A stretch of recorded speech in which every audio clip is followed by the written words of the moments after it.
Well, as we know, the pandemic has thrown into sharp relief racial disparities in healthcare, and the Blue Cross Blue Shield Association is trying to tackle that problem in various specific ways. Kim Keck is with us now. She's the Blue Cross Blue Shield Association president and CEO. Our Anjali Kamlani, our healthcare reporter, is also with us. So, Kim, one of the things that you all are targeting is reducing racial disparities in maternal health specifically by 50% in 5 years. Now, through the lens of the Blue Cross Blue Shield organizations, talk to me about the steps to get there. How do you do it? Yeah, great to be with you, and thanks for the opportunity to have the conversation. Look, this isn't a one-dimensional issue, so it doesn't have a one-dimensional solution. So there are many ways we'll get at what we call racial disparities in healthcare, because we have a crisis in this country. And as we know, the color of your skin or the neighborhood you live in shouldn't impact your health, shouldn't actually create a health outcome, but too often it does. So there's a number of things we're doing, building an existing program, but taking new approaches. So working with providers, community leaders, certainly patients and others to address root cause issues as just one example. Getting at things like unconscious bias training, closing gaps in care, and incenting providers to do that in new and meaningful ways. But look, this is a bold goal. We're holding ourselves accountable to reduce maternal health disparities by 50% in 5 years. And Kim, I wonder, when you talk about being able to look at this, there already has been a history, at least in the last 10 years, of various insurers or health providers looking at health equity in different ways, social determinant of health being one of those things. So what way is this different? How is this different than, say, the various pilot programs and experimental programs within these departments and insurance agencies in the past? Yeah, absolutely. So we do have many programs underway, and many more need to be implemented and really candidly scaled. So, for example, we have one new program in Michigan. Blue Cross Blue Shield of Michigan is something like 20,000 providers in that one state. And that plan is making unconscious bias training available to more than 20,000, but it's in that neighborhood. So across the country, Blue Cross Blue Shield has a network of about 1.7 million providers. So just think for a second, if we scale this to even 10% of those providers, right, we could have 170,000 healthcare providers with this one additional tool to overcome biases and treat patients of color with the same high quality health care that everyone deserves.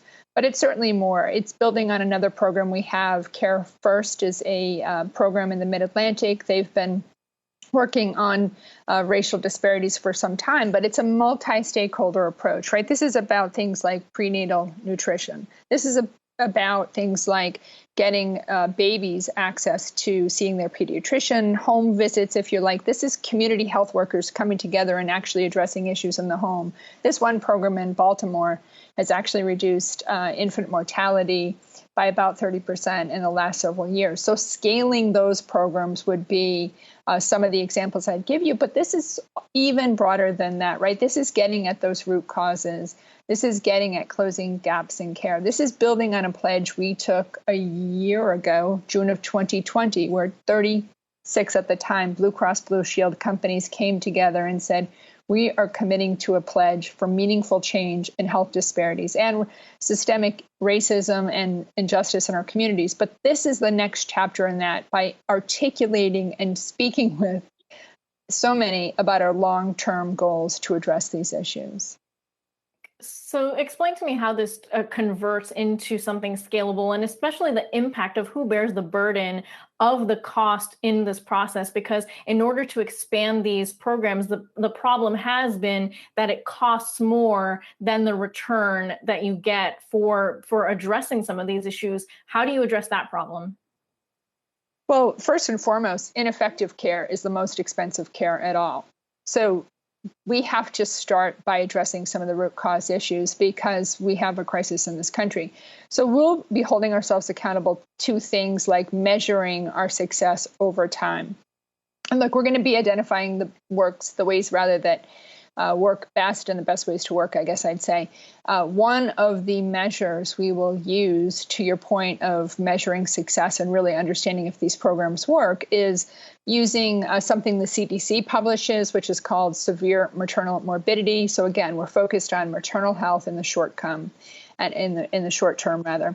And looking at that metric will give us an idea if we're making progress. That measure, SMM as it's called, measures unexpected outcomes of labor and delivery with significant both short-term and long-term consequences to a woman's health. And Kim, you talked about incentivizing your members towards these goals.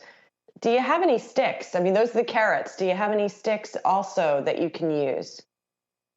Yeah, we do. And some of those are sort of frozen carrots, sometimes we call them.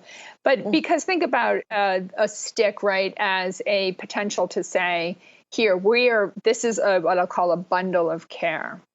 And if you don't address things like the kinds of conditions that that create underlying complications in maternal health, like hypertension or even hemorrhaging, right? If you don't address those, we won't pay you. It's part of our reimbursement to you. So certainly there are those, but again, it's not just this relationship between the payer and the provider, right? The health plan and the physician. This is certainly more broad than that. And we're excited to start and have this conversation, but those would be sort of a frozen carrot that I would offer for today. Gotcha. Well, obviously a lot at stake here. So good luck in your journey to meeting this goal. Kim Keck, Blue Cross Blue Shield Association President and CEO, and our Anjali Kamlani. Thanks to you both. Appreciate it.